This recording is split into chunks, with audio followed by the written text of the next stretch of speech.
27 car starts outside the second row. To many drivers, that's the favorite position here at Eldora. Herrera takes the lead over Andy Hillenberg of the 2 car in turn 4 of lap number 1.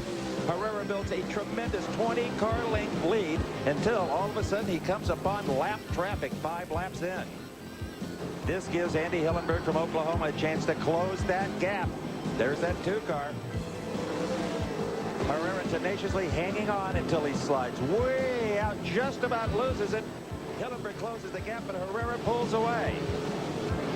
But the excitement was not over yet for the young man from Tempe, Arizona. Suddenly his wing collapses, the big rear wing that provides downforce. He had no clue that this problem was occurring. He just kept driving faster and faster. Herrera hangs on for the win. He is the king of Eldora, hereby known as Hollywood Herrera. And guess what? They're setting up the red carpet that leads to the throne. In '96, I had the pleasure, distinct pleasure, of sitting on that throne, doing my opening before I come up to booth. I had the crown, I had the scepter. I knew how it felt. I just didn't get the $50,000. Bobby Gerald? I know you look good down there, though, Steve, and I think that's what was most important. You are looking at the magic left rear tire of Danny Lasowski. It was magic last night, and he's hoping it's going to be again. This is the 30-0, and how did that exactly help you last night? Well, last night it helped me at the end of the race. It really came on the last 10 laps, and that's what we were hoping when the fuel oil got out. We got it on again. The racetrack's a little stickier than it was last night, but we're just going to have to hang on to it for the first 20 laps. If we can hang on to it then, I think we'll be good for the end of the race, and I don't know if anybody else in the pit area is going to put one on. All right, well, we wish you good luck. Thank you very much. Danny the Dude starting from the 11th position tonight, and Dave Reeves standing by with a guy who's starting a little further in front. Indeed he is. In fact, last night it was all Ohio, Indiana, Pennsylvania. It was tough to find an outlaw in the front. This night, though, it's all Outlaws. Jeff Shepard's getting ready to start 8th. Sounds like the big concern, fuel load with this water. We don't know what these cars are going to do. Yeah, it looks like it. After our heat race, we were pretty good. Then Earl ended up putting some water on the racetrack, and it changes everything. When they put water on the racetrack, then you got to put 20 more gallons of fuel in the thing to go 40 laps. We did that deal on the dash, and my car was just way too tight. That's why we went backwards. So it's a big guessing game right now. Should be, though, a career best finish for you. I think before this was 13th. You're starting 8th. We know you can go forward. Yeah, we were good in the heat. That when, like I said, when the track got slick, if the track blows off slick, I think we'll be fine. We got a good starting spot. I mean, we're starting 8th. I'd like to start a little better, but we'll do what we can do. Well, confidence certainly isn't an issue. This young man already with 11 feature wins in 1999. David, I think he just winked at you. Join Darrell Waltrip as he takes a close-up look at the men and machines of the American Speed Association. It is Darrell Waltrip's Racers, Sunday afternoon at 2 Eastern and Pacific, right here on TNN Motorsports.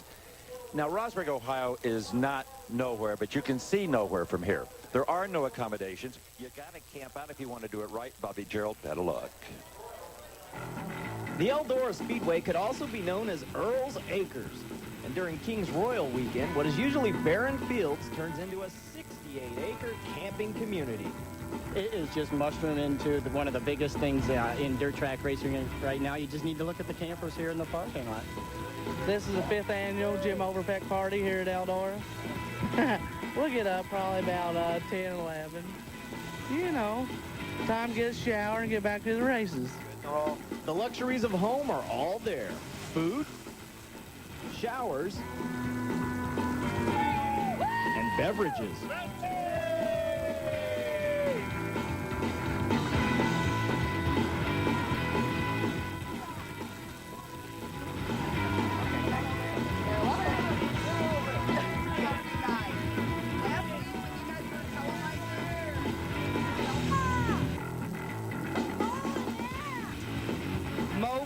We love Mark Kinzer. Now, what did you learn last year as a rookie? To like Steve Kinzer. Basically, to hate Mark Kinzer and to like Steve Kinzer, am I right? But I like Andy Hillenberg the best. Yeah. He's hot. So who keeps the peace? There's 4 of us up here tonight. So it's 20,000 to 4, huh? If we wanted to start it right, now would be a good time. Not very good odds. World of Outlaws, yeah! I'm proud of Bobby for surviving that particular piece. If you didn't have one of those hard shell campers, you don't own it anymore. If you had one of those Costco little covers, it's in Indiana somewhere after that hurricane hit her about 3 o'clock this afternoon. Okay, you know, Darren Pittman, the young guy who won the dash, he's sitting on the pole for the A main. We asked him, Darren, $50,000 bucks, man.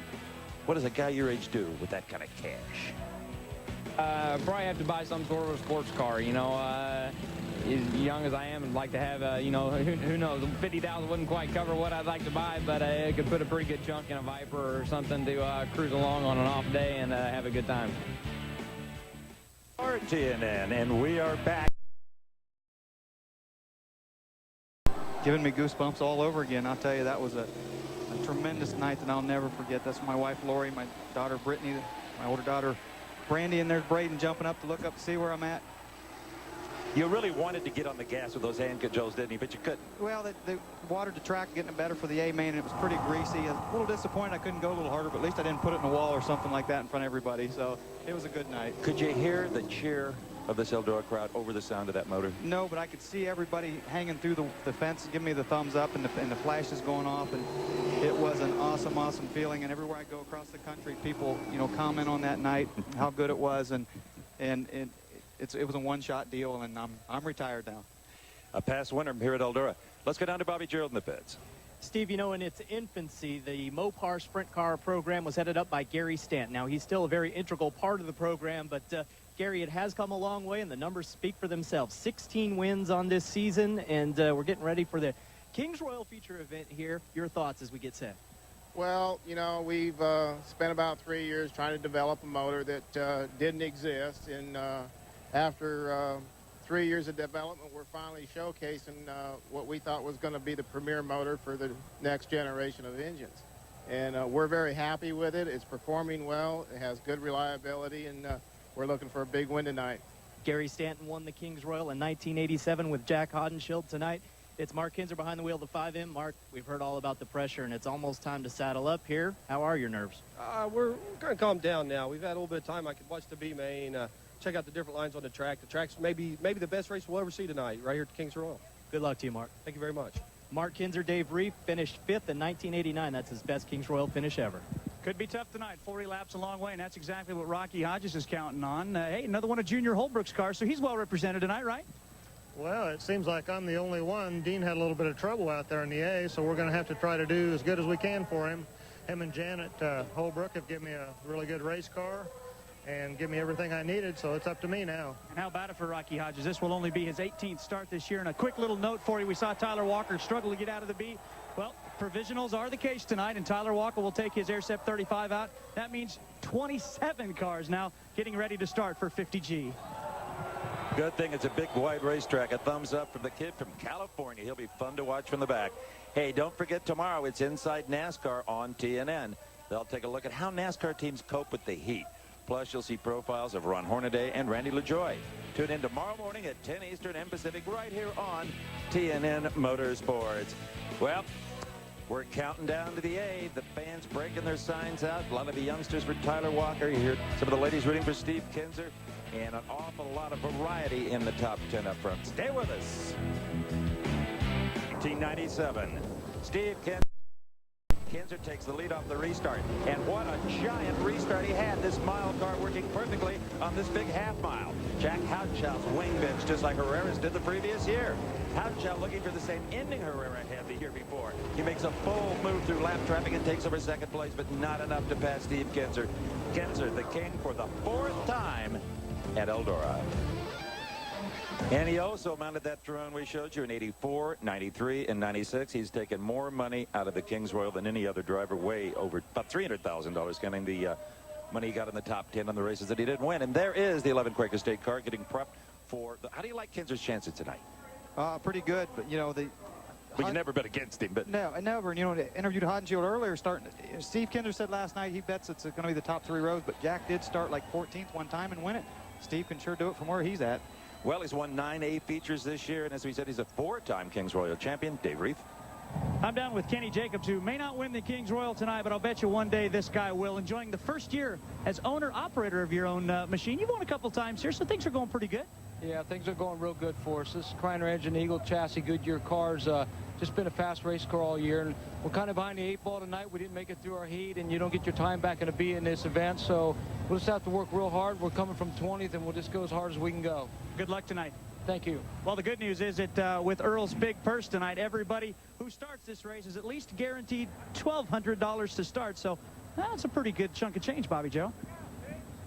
And let's talk a little bit about the history of the King's Royal here. There are 5 drivers who raced in the very first King's Royal. Jack Audenshield, Kenny Jacobs, Jeff Swindell, of course, Sammy Swindell, and the King, Steve Kinser. Steve Kinser has won it more than any other driver. He's won it 4 times, and he did win that very first one back in 1984. Steve? Thank you, Bobby Gerald. You can just feel the anticipation. All of these drivers, some of them kind of not maybe showing their hands, saying, oh, well, you know, maybe not tonight. And others are saying, Darren Pittman says, I'm going to go get them. And here you can see the record over the years of past King's Royal winners. Yeah, Jack Hodenshield finished second 2 or 3 times and had some of those won and broke. Dave Blaney always fast here. There's a Kreitz 86 winner who didn't make it tonight. Okay, this is our last break before we'll go green with this A main. A huge field, something like 28 cars, the most we've ever seen here at Eldora, going out for $50,000. Who's going to win it? We're going to show you. By this special offer from Diamond D. Feature cars have pushed off, and we're just minutes away from a start for 50 grand of Earl Baldus's money.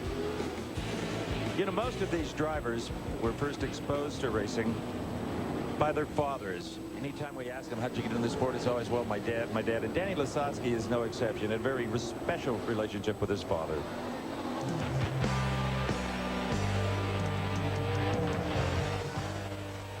My dad is my best friend. I owe everything to him because he taught me more about the little things in racing. At the time, I thought he was really rough on me because he made me work for everything that I had. And it didn't matter if I was at the shop from 6 to 6 the next morning, he was there with me. But when I decided, hey, I want to go chase girls, he stopped. All the work stopped. But as long as I would work, he would work right along with me. And he taught me the value that he would never let. I own my own car, but he had to pull it because I couldn't afford a car to pull it with. And he always made sure that I had to look at my wallet and say I had to have $100 before I left because I can't guarantee I'm making any money to get home. So he wanted to make sure I had enough money to get there and get back. Well, Dad is plenty proud of the dude and the little dude and Chris and his wife. They've done a great job. Everyone does love Dirt Outlaw racing action here at Eldora, including us at TNN. We've been here for 3 days now, Brad. It's about to come to an end. Let's take a look at the field. Darren Pittman, how about that, huh? On the pole, Johnny Herrera, maybe a past winner, but Darren Pittman. Yeah, that's the car that Gil Sonner owns, the 47 car, and that is the one that Johnny Herrera won at 96 with. You got your Swindells, you got your Hillenbergs, fixtures on the Outlaw Trail, you got your Kinchers, your Rocky Hodges. Rocky Hodges doesn't run very many Outlaw races, but he's sure nailed down his spot in the 3rd row. Mark Kinser, Jeff Shepard, Tim Schaefer, Paul McMahon. Paul running real well for not a lot of experience. Dan Lasowski way back there in row 6, as is Jack Hodenshield. But hey, the track can change. A lot of things will happen. It's 40 long laps. Yep, and you're looking over the front wheels of one of the prime contenders, Stevie Smith, that 19 car. They hope to get it figured out. The lone Ford-powered car in the field is Jeff Swindell, the 104 Octane car.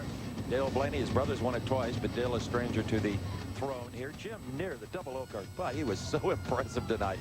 And Saldana and Kenny Jacobs, the list goes. Oh, what a quality field. Butch Schroeder, Casey Kane, that's the kid from the Northwest. And wrapping it up, that could be a good fight for last. Taylor Walker and Lance Blevins. Yeah. 2 crazy young guys. That's right, row 13 rows, 26 cars. You getting your goosebumps yet, Doty? Yes, I am. 4 abreast, I tell you. It still gets to me. That's an awesome thing to see right there.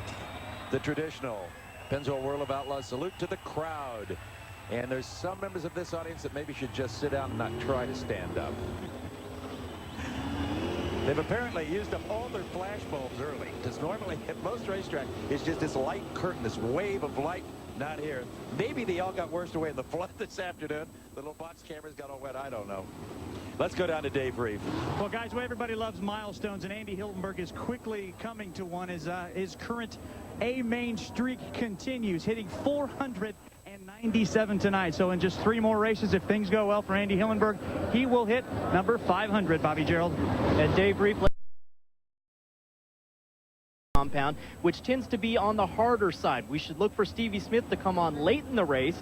Stevie now qualifying for his 10th straight Kings Royal. His best was a second in 1992.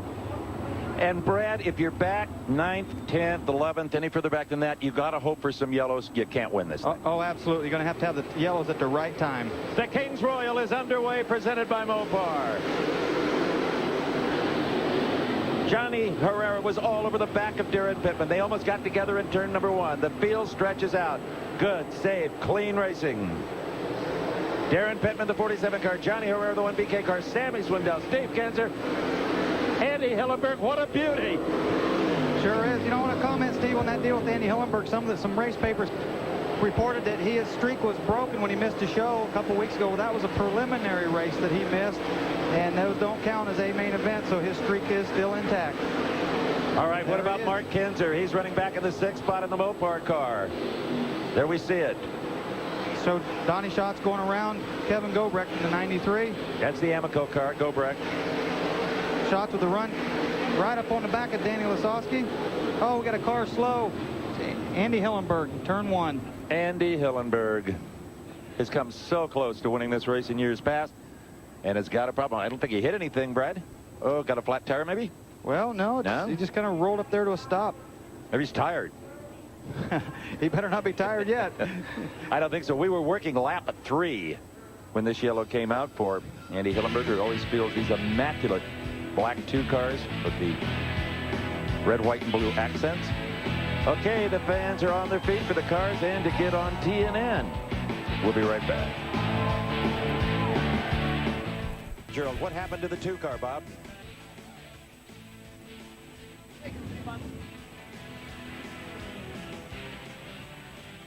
Apparently, Bobby Gerald having some electronic problems. That's not unusual in the kind of weather that we've had this weekend, Brad. That was Andy Hillenberg's mechanic there. They call him Diesel. We were trying to get a report there to see what happened to Andy, and obviously something wrong with Bobby's mic, but that is his mechanic. Here he comes back into the pits. What do you think? Well, it sounds like something fired, so it sounds like something electrical. All right, here we go. We're restarting with just 2 laps in the books. Can Darren Pittman take the pressure of running in front of all of his heroes for 50 grand? That is a lot of pressure, too. Again, no rear view mirrors. Just run as hard as you can go. Oh, Swindell making a move on the 1 Burger King car, Johnny Herrera, and makes it stick. Boy, a bold move, too. Just motored right on around him. Oh. But Johnny's coming back on the bottom. But again, Sammy Swindell on the top with that high line, your momentum, your speed, just like a ball on the end of the rope. You just get it wound up there and you just keep getting faster and faster. And there is Steve Kinzer, the brilliant 11 car. He is currently in the 4th spot. The best thing for Darren Pittman would be to have a lot of yellows in this race and keep a clear track in front of him, because these veterans behind him, with the experience through traffic, especially at Eldora, that could be the downfall for Darren Pittman. A week ago tonight, the blue number 1 car, Sammy Swindell, first it was on fire, then it got punted over the wall completely out of the racetrack, destroyed the car. Sammy's due for a break. Showed a shot there of our Joey Saldana pulling in our in-car, and there's Rocky Hodges pulling in as well. But the yellow stays out, or the green rather stays out, as we have now worked 8 laps for our leaders, and traffic is going to be huge here soon. Does Darren Pittman have the experience to handle the traffic, Brad? Well, does he have the strength, too? I mean, 40 long laps here. I've said it before, but it is a physically demanding racetrack, and just hanging on those last 10 laps can be tough sometimes, let alone if you're in a bunch of traffic, which if they don't have a lot of yellows, there'll be a lot of traffic as they're getting into it right now. Yep, that was our leader, Darren Pittman. He's followed by Swindell, Sammy Herrera, Steve Kinzer. Whoa. How about some hitters breathing down your neck? Darren Pittman, that's the 21 PC Joey car of Lance Blevins in front of him, who took a provisional and started on the back. Pittman, there he puts a slider on it. Oh! And my goodness, Lance Blevins turns it sideways in front of all the lead cars, does a great job of saving it, though, but I think it surprised him when Pittman, oh, look at this, Sammy Swindell about hits the side of 47, Darren Pittman.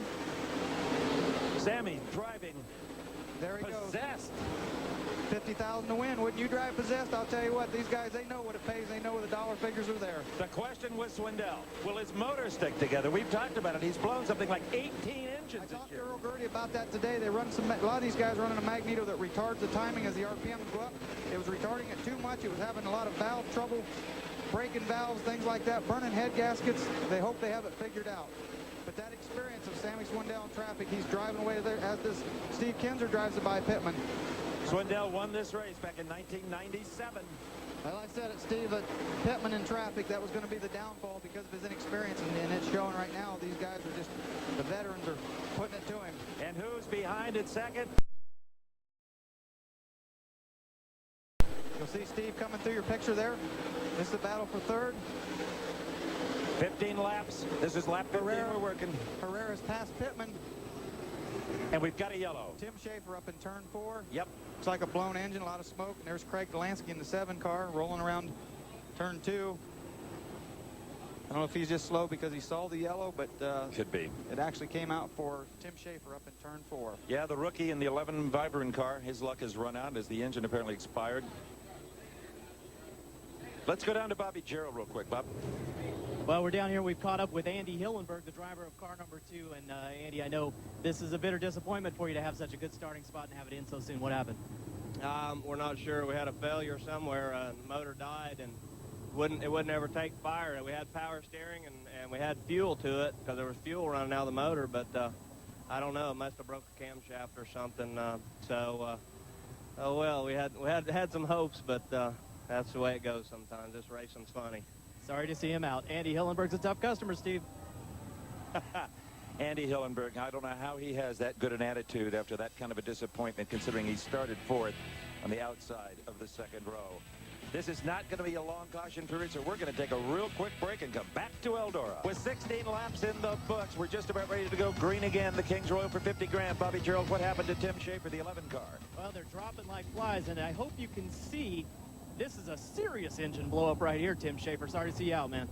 Yeah, we was hoping we had a pretty decent start spot, and I was hoping to get the Vibrant Selma cell up front.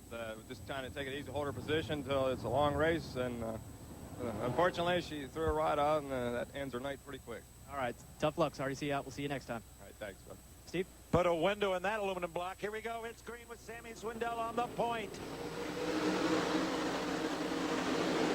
A lap car between he and second place Steve Kinzer. The 1 BK car, Johnny Herrera in 3rd. Brad? Boy, and that lap car really was caught off guard. Sammy got a tremendous jump, and nobody can pass till he gets to the cone. So Steve Kinzer, Sammy within the lap already has a straightaway lead. That's right. That chip near the 00 car. Sammy got a huge break there, but that's also the experience of doing this for most of his adult life. Right there's Tim, Darren. Oh, boy, and Dale Blaney's car gets sideways and bounces around right in front of Mark Kinzer and Darren Pittman, but he holds it straight. Those guys get by with no problem. That's for 4th and 5th with Mark Kinzer. Yep. The Mopar car who won here Thursday night didn't finish last night.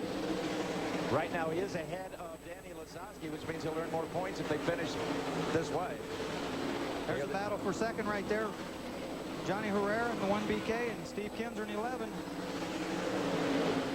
Herrera said earlier he feels like his engine's down a little bit on horsepower. If the track gets slick, he feels like he's in good shape. Well, the track's getting slicker, and he's closing in on Steve. The car through the slick to get a little bit of wheel spin to try to keep the RPMs up, because with a weak engine, you get up there on that big old cushion and just bogs it down too much. This track is starting to take some rubber. You can see there, the little black stuff there. Well, that's still just some shine yet. I don't think it's getting any rubber down yet, Steve. Really? Yeah, when it shines up like that, we call it a glazed over slick. It's a shiny slick. I don't know if it's going to be abrasive enough to take rubber or not. We're on lap 23 here. And there's the people are rolling around at all different parts of the racetrack. If they're all just running the top line, it might take rubber down a little quicker. But since they're all over the racetrack, it might not. All right, let's go up to leader, Sammy Swindell. Has he got a clear track in front of him? I don't think so. Yeah, he just showed him they're going around Kenny Jacobs. There's Donnie Schatz in the 15. There's Sammy coming out of turn 4. He's got Kevin Gobruck and Danny Lasowski in front of him. Boy, lapping Danny already. That's amazing. Just saw the 104 car. That's the Ford of Jeff Swindell running back a ways. It is still Sammy Swindell up front. Steve Kinser trying to gun him down. Johnny Herrera just hanging on in the Burger King car. There's Sammy sliding up in front of Daniel Lasowski out of turn 2. Lasowski is a lapper. Can you believe it? He's second in points. Boy, Sammy is awesome fast right now, Steve. Look at right there. That's out of Lasowski's car. That's Sammy Swindell in front of him just pulling away, and Sammy's got over a straightaway lead on Steve Kinser. He's not wanting any yellows with a lead like that. I can guarantee you that. He just wants to keep on going. And traffic doesn't frustrate him like it does some drivers. He just he enjoys beating them up. Yeah, he's one of the best there is in traffic. And you get your momentum going, you get your rhythm going. You like racing green. Sometimes the yellow comes out and it just throws off your timing. Oh, there's Mark Kinser, Stevie Smith, Jeff Shepard. That's for 6th. Yep. There's a huge difference between the winning this thing and runner-up. I mean, huge, like $30,000 worth. We've got 10 laps to go. I'll tell you, a lot of things have happened in the last 10 laps of these big races here at Eldora. We saw Mark Kinser, the 5M car, the Mopar machine, trying to get out of that 5th position, trying to get up a ways. Well, that's the battle right there for 5th, 6th, and 7th. Stevie Smith running 5th. Back up front, there's Sammy. What about tires on this racetrack right now? There's Amy Swindell, Sammy's wife, having a look with the headset on in the red shirt. What about tires, Brad? I don't think it's going to be a problem. The racetrack doesn't look like it's too abrasive. Sammy right. Boy, Sammy is so fast. When he split Tyler Walker and Paul McMahon right through the middle of the racetrack and never hardly slowed down a bit. Garrett Pittman got a little bit high there and allowed Stevie Smith to get under him and allowed Mark Kinser to get further ahead of him. Right now, Sammy Swindell has over a half a lap on Steve Kinser. Kinser's going, I need a yellow. Bad. There are so many lap cars between he and Sammy now that a yellow might not hurt Sammy as much because of all these lap cars, especially when we only have 5 laps to go. 5 laps to go between $50,000 for Sammy Swindell. Steve Kinser hoping to at least finish second. Get, I think it's about 20 isn't it, for second, something like that. If that. If that. Sammy started in the 2nd row. Kinser started in the 5th spot. 3rd row. Look at this. Sammy is going to lap the pole sitter. Unbelievable. Darren Pittman in the 47. Sammy Swindell lapping him. With 3 laps to go. But the way Sammy's season has been going, there's no such thing as your a sure thing, and he knows that right now. Sammy said, oh, Lord, let me have one. Oh, absolutely. Just hanging on. I tell you, the concentration and focus it takes, especially in this traffic, running that close to the wall. Sammy's coming off of turn 4. He's getting the white flag right there. Yep. Boy, at that point, you don't know. I mean, you saw Amy on the radio with him, probably telling him that where Steve's at. He just has to take it easy, roll around 3 and 4, bring her home in one piece. Honey Tyler needs new shoes. There he goes. Checkered flag for Sammy Swindell. 3-time Pennzoil World of Outlaws champion Sammy Swindell, and Amy's going, oh, Lord, maybe the monkey's off our back. I've never seen Amy quite that emotional. Not doubled over like that. Because that's the kind of the last 3 months they've been having. They needed this desperately, psychologically, even more than financially. What I know is Sammy shut it down so fast at the finish line that his own brother came up on him so fast, had to squeeze between he and the wall to get around him. Look at Sammy with that fist going, I got it, I did it, I did it. He's won this race before, but there's nothing. Oh, there's Amy.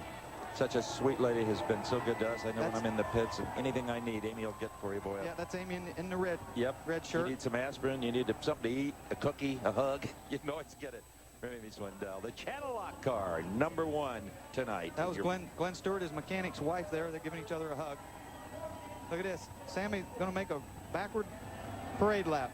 Do victories get much more impressive than that? He's wanting to enjoy this. I guess he figures Lasowski did this at Knoxville last year. I think what he's doing here, too, he's heard the boos this weekend. He knows those fans are out there. I think this is kind of in your face. Let's go down to Bobby Jarrell. Bob? Amy Swindell is beside herself down here. The motor blew on the last lap. Is that what you just told me? He came on the radio and said it just flew when he crossed the checkered flag. He said, but it made it, and that's all that matters. Well, you've been talking about this all season, how sometimes things are just meant to be, and sometimes you get tested through the trials and tribulations, and then it all pays off. We have. It's been a year that we just can't understand sometimes, and then God can just do wonderful things, and He gives us a win, and we're just thrilled. Congratulations. Go get your man. Thank you.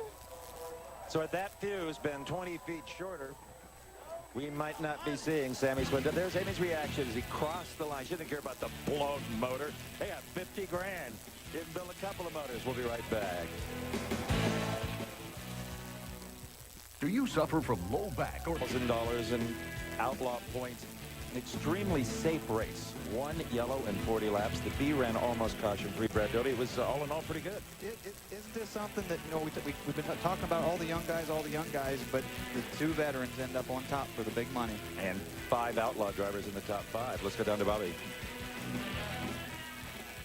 To Dave Reed, as a matter of fact. Oh, thank you very much, Steve. It is indeed my pleasure with High Priest John Hoying, his court members, Tom Klingshire, the queens of the court, everybody out here. Sammy Swindell, king for the 2nd time here. And I'll tell you what, that's, boy, monkey off the back right there, huh? Yeah, well, we've had a good car at times, but the channel lock car tonight, it was awesome. I've never had a car this good here.